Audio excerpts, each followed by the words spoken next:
ನೀವೇನಾದ್ರೂ ಇಂಟರ್ವ್ಯೂಗೆ ಹೋಗ್ತಾ ಇದ್ದೀರಾ, ಈ ಟಾಪ್ 10 ಕ್ವಶನ್ಸ್ ಏನಾದ್ರೂ ನಿಮಗೆ ಗೊತ್ತಿತ್ತು ಅಂತ ಹೇಳಂದ್ರೆ ನಿಮಗೆ ಜಾಬ್ ಸಿಗೋ ಚಾನ್ಸ್ ಅನ್ನ ಯಾರಿಂದನೂ ಮಿಸ್ ಮಾಡಕ್ ಆಗಲ್ಲ. ಹಾಯ್ ಎವ್ರಿವನ್, ಲಾಸ್ಟ್ ವಿಡಿಯೋಲಿ ನಾವು ಇಂಟರ್ವ್ಯೂಗೆ ಹೇಗ್ ಪ್ರಿಪೇರ್ ಆಗಬೇಕು ಅಂತ ಹೇಳಿ ನೋಡಿದ್ವಿ. ಇವತ್ತು ಈ ವಿಡಿಯೋಲಿ ಇಂಟರ್ವ್ಯೂಗೆ ಕೆಲವು ಟಾಪ್ 10 ಕ್ವಶನ್ಸ್ ಯಾವ್ದ್ಯಾವ್ದು ಅಂತ ಹೇಳಿ ನೋಡ್ಕೊಂಡ್ ಬರೋಣ. First question, tell me about your self. ಇದ್ರ ಬಗ್ಗೆ ನಾನು ಲಾಸ್ಟ್ ವಿಡಿಯೋಲಿ ಆಲ್ರೆಡಿ ನಿಮ್ಗೆ ಎಕ್ಸ್ಪ್ಲೈನ್ ಮಾಡಿದ್ದೀನಿ. And second question, what is CBC? And third question, what are critical values?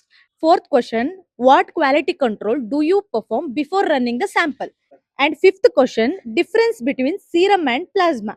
And sixth one, difference between leukocytosis and leukopenia. And seventh question is, phlebotomy ಮಾಡಬೇಕಾದ್ರೆ ಯಾವ್ಯಾವ precaution ನ follow ಮಾಡ್ತೀರಾ ಅಂತ.